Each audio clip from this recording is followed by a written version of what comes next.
LiveFest Club. LiveFest Club, bro. Well, first of all, I want to give a big shout out to our lead sponsor, Algro Group. Thank you, Hector. Hector Diaz, fantastic dude, Algro Group. Love you guys. You do amazing work. And I can say that firsthand because I actually employ and utilize the services of Algro Group, and they're amazing. They are really good at what they do, and they have the tower next to the stage. You want to tell the fans about that a little bit? Yeah, stage right. Two-story double-decker tower gives you an amazing perspective of the LiveFest concert because you got a view out to the crowd as if you were a performing artist. You also have a backstage angle where you're literally stage side backstage, so you see what's going on behind the stage and on the stage, and also on the thrust, which projects out from the stage.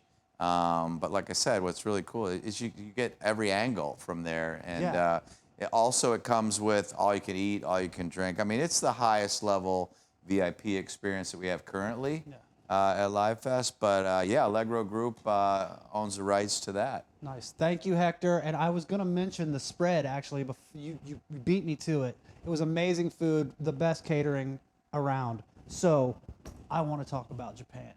Oh, you do? I do, because I didn't get to go, and you sent me hundreds of pictures, and I just got to know about the experience. Let's start on day one, bro. Well, just to touch on the pictures, and during our interaction when I was gone, you made a couple of comments. One of them, first and foremost, was it looks like a photographer's paradise. Oh, dude. The amount of photography that I sent you just barely scratches the surface of the opportunities that are there for a professional photographer such as yourself. I'm getting passports for next year, and I'm going to Japan to shoot because that just inspired the absolute crap out of me, bro. I love that. I love that. It really did. Especially the Tokyo Drift, bro. Oh, yeah. This man, excuse me, ladies and gentlemen, went on the Tokyo Drift with your family, yeah? So it was 6 guys and 3 girls, so 9 total. Jeez. So I saw the cars in the garage, and I was like, "Whoa, those must be fast." So what's it like riding in the Tokyo Drift, man? First of all, I think the first word that comes to mind is dangerous and not for everybody. It was an amazing experience. These guys are going, everything there is in kilometers per hour. So they were doing 190, 200 kilometers per hour through traffic, in tunnels, around curves, in downtown Tokyo. Need for Speed style. Oh my God. So we were in Nissan GTRs, which are souped up, very fast vehicles. They had every modification you could imagine to the muffler systems, and you heard the crackling, the revving. But when they are moving and maneuvering in and out of traffic, it is exhilarating, but also, quite honestly, a little frightening. And so much so that legitimized this whole thing. And the irony is, and we've got footage of it because I was wearing those Ray-Ban Meta glasses, as you know, always thinking about photo opportunities. And with one of the drivers, we got pulled over. And I was in the car that got pulled over. The other cars got away, and our driver got pulled over. Kind of ruined his night. It was a big ticket, a big number. Police pulled us over, got out of their car, came back, forced him to get out of the car, talked to him. He had to go sit in the back seat, and but it was exhilarating. It was amazing. So did he go to jail? He did not. He did not go to jail. Yeah, he did not. The speeds were completely illegal there. I'm surprised they allow this to go on. And maybe they don't. Maybe there's some kind of a... It's like slide the cops. Yeah, I think like the enterprise of them actually running a business like this. It's a tour. Like, I mean, that was so crazy about it was, it's not uncommon. And then the irony was one of the drivers had a shift that started at 11 p.m. We went from 7:30 to 10:30, and then he had an 11 p.m. shift starting with a new set of clients. Oh, wow. So it was like in and out. Like, okay, it's like Well, it's a whole thing. So they bring you in, you meet the drivers. We had 4 cars with our group of 9, and you meet the drivers, and they take you to like a meetup place where there's a bunch. You've seen it, where there's a bunch of other cars, sports cars, race cars. Some people are just hanging out, chilling. Some are partying, and some, are getting ready to go run some crazy speeds through traffic. Right. So it's kind of an opportunity to see all the different vehicles, meet some of the drivers, and just some people that are hanging out and partying. And a lot of people were just, auto aficionados who wanted to see vehicles. And then after that, we went for a drive and went to another meetup spot in a different location. And then they took us to this big, massive retail center that is like a dedicated, huge store and auto shop and body shop just for these kind of cars. Wow. And so we went there too. And so you could buy gear, whatever you want. It's really, really an amazing experience. Highly recommend it, but I'm telling you, it's not for the faint of heart. Right. You've got to be comfortable going very fast and living on the edge. And as you know, I'm a little bit comfortable with that. Fucking crazy. Did you get a chance to drive the cars? I did not. They won't let you drive the car.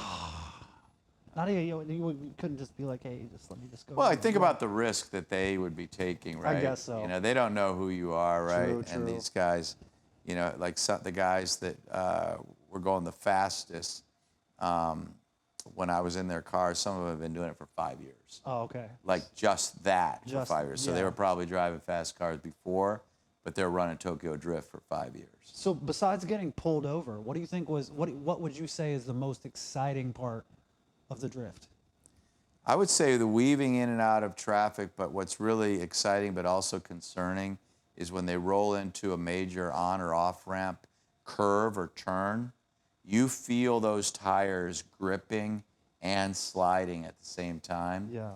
And that is concerning because you know that you're literally inches away or some obstacle away from, if they hit something or something's in the street, you know you're that close to death. Right. There's no question you're that close to death. Right. Yeah. No, that makes perfect sense. And it seems like a dream, honestly. What other cool thing pops in your mind when you think about Japan?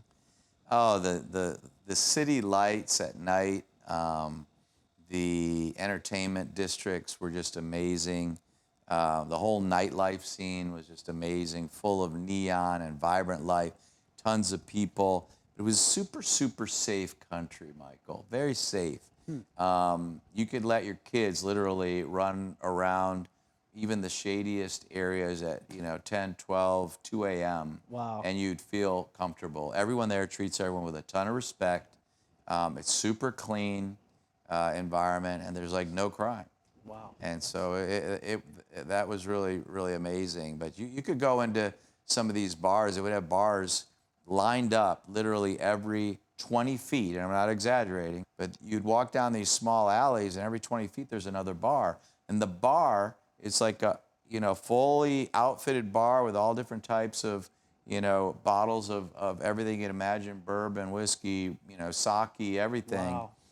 Vodka, tequila, anything and everything you'd want, but it's so small. Remember I said every 20 feet. Right. There's a bartender, a bar, and about 8 seats, and then maybe 2 other random seats behind that and a restroom. That's the bar. Wow. So it creates an opportunity for this ultra intimate experience with either a small group of friends or family to hang out and have basically your own little bar. Wow. And there's one every 20 feet. Look, Fort Myers, Southwest Florida, you heard that. Maybe we should just maybe try to implement that. You know what I mean? I think so. You get a lot more foot traffic because just right. and every one of these little bars, Michael, had a different theme. Oh, wow. So, and then what was interesting is you look upstairs, they're all like part of 2-story properties, 2-story, buildings, and upstairs is where the proprietor lives. So that's all they do. So he doesn't they bartend all day or however long they want to, yeah. And then when they're not bartending, they go upstairs and sleep, and that's their little studio upstairs, and that's their life. Yeah. So I'll tell you what, some great photos that I saw also from the Sumo event. Yeah. Why don't you tell us about that, man? Oh man, that was so cool. we basically, there's an outfit there that allows you to go have lunch with sumo wrestlers.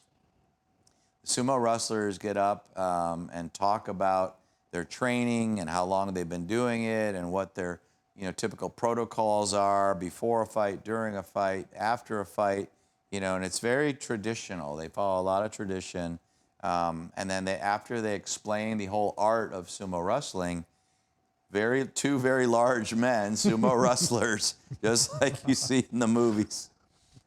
Two very large men come out in basically diapers. Right. The big man diapers. Yeah. But you're talking about guys that are anywhere from 6'2" to 6'7" and weigh 280 to 450, 500 pounds. That's insane. I mean, very big men. Yeah. And the whole sumo thing's all about leverage. But then they go at it. I mean, they have a real deal, fight. It's not exhibition. It's a real fight. And then afterwards, they'll allow, novices or people in the audience to come in and experience the leverage game, if you will, because that's what it is. You can't move these guys. So they would have guys come in, pretty stout dudes would get up there and say, I got this. I can move this guy and push him out of the ring. Yeah. The sumo guys were basically having fun and playing with people. Right. Like That's the what they guy would do. be pushing with all his intensity, and literally the sumo guy's like patting him on the butt, like, really, dude, that's all you got? Or like blowing in his ear, and making faces to the audience. I don't think I'd like that. Oh, no, but it was classic. But I mean, I'm talking these guys' thighs were as big as our chest. Crazy, bro. Yeah, just super solid, super leverage, super nice. Yeah. It seemed really cool in the video. I want to say that he sent me a lot of video and a lot of footage and a lot of photos, and I feel like it doesn't actually capture the magnitude of these men. Well, it's hard to, it's hard, it really is hard to. I mean, you've got to be there with all the different camera angles, and I mean, you're a professional photographer, videographer, the best I know, and I mean that sincerely. That's why I work with you. So, you really have to be using different lenses. You have to be at different angles. You have to have the right lighting. All the stuff that is important. When you're there with an iPhone, you're not going to capture the real stuff. Get as much as you can, give enough for people to understand and see it. We'll show that. I worked with what I had. Dude, you sent some great shots. Thanks. Seriously, took some great shots of Japan. He took a lot of shots with his family. The temples. The Buddhist temples. I wanted, the main reason why I personally want to go to Japan, I trained martial arts most of my life, and I want to go to Japan, and I want to go hang out with those guys and just sit down and let them show me the way, bro. Yeah. You know what I mean? And they will. They're cool. I've got their contact information. Dude, that is cool. The temple pictures that you showed me, especially the one with the giant red door with your family in front of it, dude, that photo was great. That is a great photo. Thank you. Yeah, and the big towers, I couldn't tell what those were. I'll show this on the video too, but I couldn't tell what the tall structures were that were behind you. In the forest, I think, the Black Forest, right? That's bamboo. Ah, I see. That area is called 10,000 Bamboos, and it's a very magical place. You lose yourself in the moment. You're literally walking through tunnels of bamboos that are, 300 feet high. Wow. Nothing like it, But those temples were amazing. I got some grief because, the photo you're talking about, I was told I was man-spreading a little too much in the photo. Which one of the ladies told you that? All three of them. All three of them? No. Yeah. Shout out to his wife and children who deals with him. Yeah, I was man-spreading, okay? Hey, it is what it is. It is what it is. It is what it is, ladies. Sorry, Sometimes you just gotta. You wait till you see us at Good Intentions Band. There's all kinds of spreading going on there. But while we're talking about Good Intentions Band, we'll just take a break on the Japan thing. Yeah. Well, you got some stuff lined up at Sugar Shack coming up towards the end of the year. Is that right? Yeah, we like to space our gigs. As you know, we're not a band that plays every weekend. Right. We don't even want to play every month. We Right. want to keep it special. We want to keep it exclusive. We have a good relationship with the guys over at Sugar Shack downtown. For those who are not from the area, it is the best live music venue in the area. It's got a great atmosphere. It's indoor/outdoor. amazing food, great service. Super nice people. Super nice Super people. nice people. The founders are awesome dudes. Shout out to my boys at Sugar Shack. And the audio there is amazing. It's one of the few places where you're performing and you can look across the room and there's big huge TVs Right. projecting your image while you're performing. And it doesn't look that big from the outside, and then you walk in and it's like, whoa. Yeah. You know, it's like, whoa. So I was really surprised by that at your last show, but I'm really stoked that you guys are playing back there. Yeah, November 27th, our band, Good Intentions Band, will be playing at Sugar Shack. And then we're scheduling another gig there in the spring. Our thing, fortunately, is with them is they welcome us to play a couple times a year. And, any band that's fortunate enough to play there should take the opportunity. We've played there, 3 or 4 times already. They've only been open a year and a half now, but a year and a half. And we played there like 3 or 4 times, and it's an amazing experience. It's great. You guys did great the last time I was there. I got great footage and photos of you guys. You guys killed it, and I'm sure that it will be a packed house again when you play this November. So, yeah, thanks, man. Yeah, man, it will be sick, I'm sure. So back to Japan.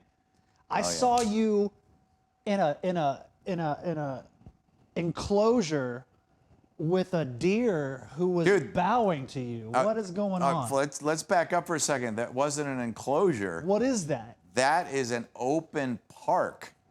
And the park covers more than, this is in Nara, Japan, Nara, and it covers probably a square mile roughly. And it's like 4 parks that are separated by, like roads, and not just like 1 lane roads, like 2 or 3 lanes going each direction.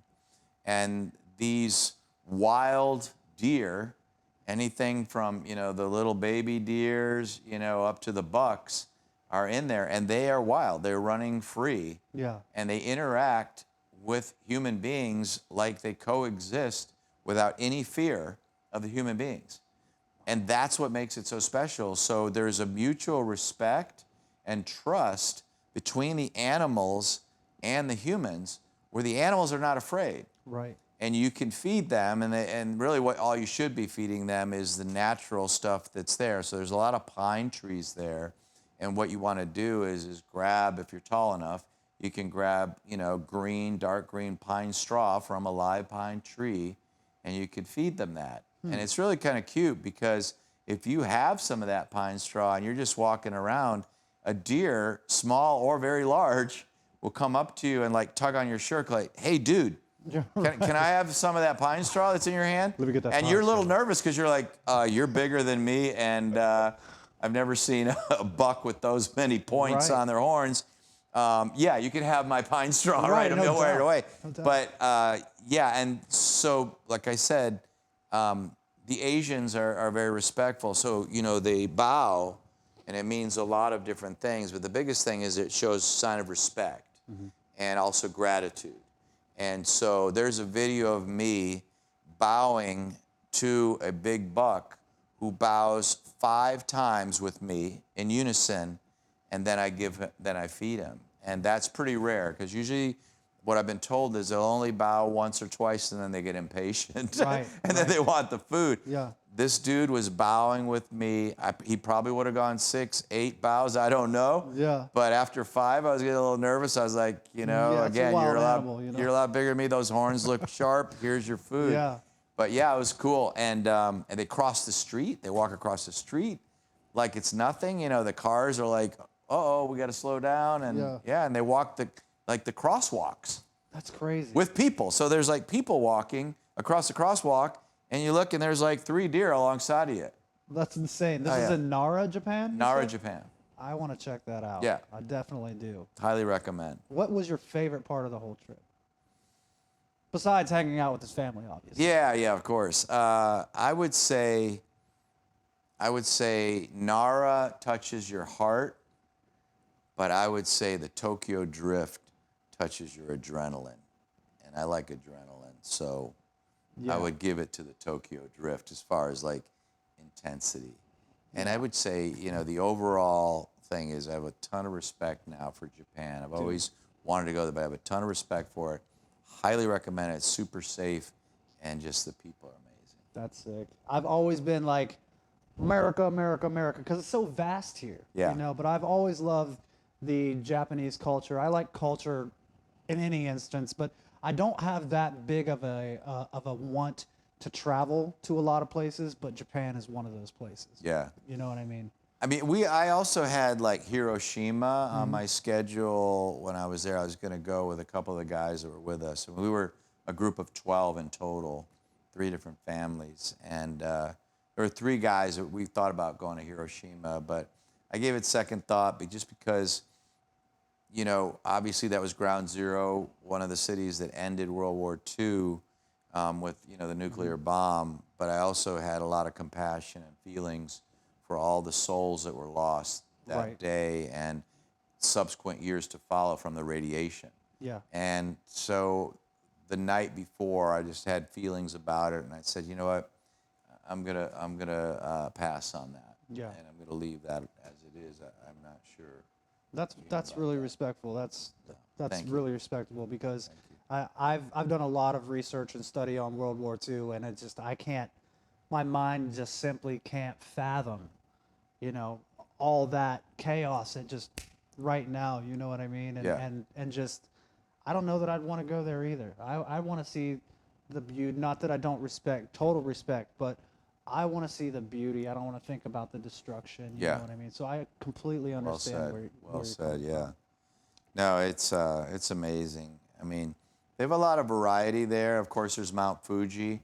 The challenge with Mount Fuji, though, is you really need a clear day. Even if you go close to Mount Fuji, you need a clear day to see Mount Fuji. Right. And that is not common. So, you know, we were in a position where we were in Osaka, and we were positioned to see Mount Fuji from there, but that particular day and couple of days was a bit cloudy, and you just couldn't really see it well. And so, but that's the one thing I wish I would have seen or gotten a chance to go. Like next time I go, I'll go there. But you know, everyone needs to know that it's on the other side of the timeline, right? So you're literally, depending on where you are in the U.S., you're anywhere from 9 to 12 hours difference. Right. I was telling him. Actually, or 13, 11 to 13 hours. Yeah, I was telling him because I stay up late. I'm editing or doing whatever I'm doing. Usually stay up till about 3 in the morning.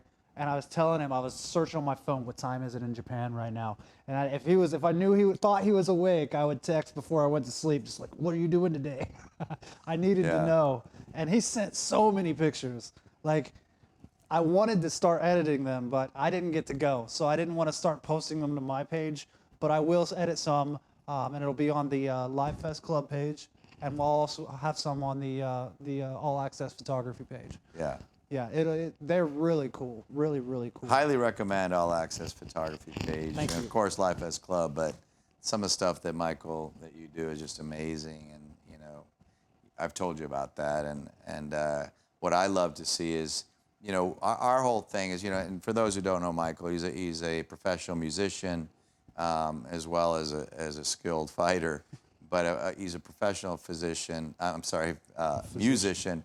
Sometimes it feels like a physician, the way he talks, but he's a professional musician and obviously, you know, videographer and photographer. But that's what makes it so special, this pairing between you, me, LiveFest, the music festival, which, as we all know, is you know, fortunately we're blessed. It is the largest single event in Southwest Florida. It's the largest music festival in the area, you know, for a couple hundred miles in either direction. So the reason I bring that up is that's what makes, you know, our combination good, because we're capturing experiences, live music, live performances, real world drama as it happens, real world passion as it happens. And with LiveFest Club, we're going to be blending in all of that. We're going to be blending in music. We're going to be blending in real life experiences. But it's all going to have some tie to the arts, whether it's photography or music. You know, it's going to be tied to the arts. As you know, we've already had some great musicians on the show. Yeah. The goal is to continue to showcase some of the best local and national acts. Absolutely. On LiveFest Club, and help them get to the next level. If we can contribute to them getting some notoriety or publicity, that's the goal of LiveFest Club. And who knows, if they're good enough, we may hire them to play alongside some of the greatest bands that have played at LiveFest, the music festival. Yeah, if you guys want to see one of the most awesome stages ever, you guys got to come to LiveFest. And as he said before, Hector has got the spot right next to the stage. Amazing food. Thank you, Hector. Algro group, Hector Diaz, yes. And if we're, Hector is the LiveFest Club sponsor, okay? But I just have to give a big shout out also. We have a lot of other sponsors for LiveFest, the music festival, and the headline sponsor for the music festival is First Horizon Bank. So big shout out to First Horizon Bank and David Gordley. Love you guys. I'm looking forward to seeing you again. You've been with LiveFest, the music festival, since year one, and super loyal partnership we have. Appreciate it. Yeah, it's killer every year. I think this will be my 4th year. Your 4th, yeah. It's it'll be the 7th year of performances. We started it 8 years ago. Only reason it's not 8 years is because all music festivals took a break during COVID. Right. 2020, out of respect and trying to keep people safe, pretty much any major music festival took a pass on 2020. Yeah, I loved when I first started working with you and I started shooting, I think it was Goo Goo Dolls and Gin Blossoms. Yeah. And listen, I grew up on Gin Blossoms and the Goo Goo Dolls, and just to be on stage with them and to get to shoot them was amazing, an amazing experience. And thank you so much for taking a chance on a long-haired freak. And I loved it so much. Like some of the best acts in the nation. Who do we have this year as the headline? Oh my God! And tickets are just flying off the shelf. You can get your tickets at livefest.com. But we have Riley Green, who's just on fire right now. The women love Riley, understandably so. Any man will say, Riley, we get it. Here's the keys to my house. He's an amazing guy. He's got everything the women love. He's the whole package. But he's had 6 or 7 #1 hits. Yeah. He's one of the few artists, I think the only other artist, maybe Taylor Swift, that wrote 2 back-to-back #1 songs themselves without outside assistance. It was actually their song, and they were back-to-back, and they both went to #1. I think in modern time, him and Taylor Swift are the only ones who've done that. Yeah. And then, we've got Tyler Hubbard, who's with Florida Georgia Line. He'll be going on before Riley. He's also had 4 #1s. But Riley just got announced to be on The Voice. Yep. He's going to be a judge on The Voice. That's huge. That is huge. They're like, 3 or 4 mainstream players. He won some CMAs last year, again this year. So super big, great headliner. He headlined Tortuga, and some other stuff. So he's just on fire. Tyler Hubbard's amazing. And we've got more acts to be announced, but we're going to announce them in due time. And we're looking at, as usual, we'll blend some rock and roll in there or some, alternative or indie to make it a comprehensive, full experience for everybody. Dude, I love it because I listen to a myriad of music, as you know, and like I have total respect. Country has never really, growing up, it was never my thing. But to get into the concert, with some of these huge acts, like you have no option but to love it when you're there and you see the crowd reaction and the girls' reaction to some of these acts, and it changes your mind about your perspective about music. Like I've always done metal and rock. I've always usually been a rock singer or a metal singer, and like coming in and meeting you. Big shout out to Trip, by the way, because if it wasn't for Trip, you and I would have never met. DJ Sinister. DJ Sinister, bro, you were the man. Trip Tribbett. But man, like coming into these shows kind of changed the dynamic of how I look at music. Because when I'm in my car, I'm jamming. You know, I got metal playing or rock playing. But then after seeing some of these acts, let's see, I can't remember her name. What was the girl's name last year or 2 years ago? Lauren Elena? Lauren Elena. Yeah. After seeing Lauren Elena, like, and the crowd reaction to her. Oh, yeah. And then I got this shot. She pointed right at me, and I was like, oh, I love her. Oh, it's a great photo. I love her. So, like, she did such a great job. Congratulations on the new baby to you and your husband. Yeah, I'm really looking forward to LiveFest this year. Yeah, I mean, look, we've had some of the biggest names. We had Brad Paisley. We've had Thomas Rhett. We've had Cole Swindell. We've had Darius Ruckers played it a couple times. He was one of the openers. We've had Lady Antebellum, now known as Lady A. You know, so Jake Owen, 38 Special. Yeah. You know, a bunch of a different bands. myriad. OAR, you know, I mean. Yeah, and OAR, great guys. Crushed We it. got to meet them. They did crush it. We got to meet them in the green Meet and room. greet, Meet yeah. and greet, dude. Yeah. It was so cool. Like, Yeah. they were really great guys. Yeah, really nice guys. Really Salt great. to the earth. Yeah, for sure, for you know, sure. So what are you thinking about doing next? What's the next big thing? The next big thing, the next big announcement. Oh my God, you know, I'm not sure yet. I want to keep it Keep it down. I want to keep it. You're always low. pushing the envelope with everything you do. I know. It's I've got some things in the works. Let's just say stay tuned, and we'll be releasing some information to you soon. All right. Well, I guess you guys will find out when I find out. My name is Michael. This is Steve. This is LiveFest Club. Thank you guys for joining us. Joining us? Joining? You are joining us. You're joining. All right. Thank you guys so much for joining us. Steve Hagenbuckle, Michael Bouchatz. It's been a pleasure. We'll see you next time. Ciao.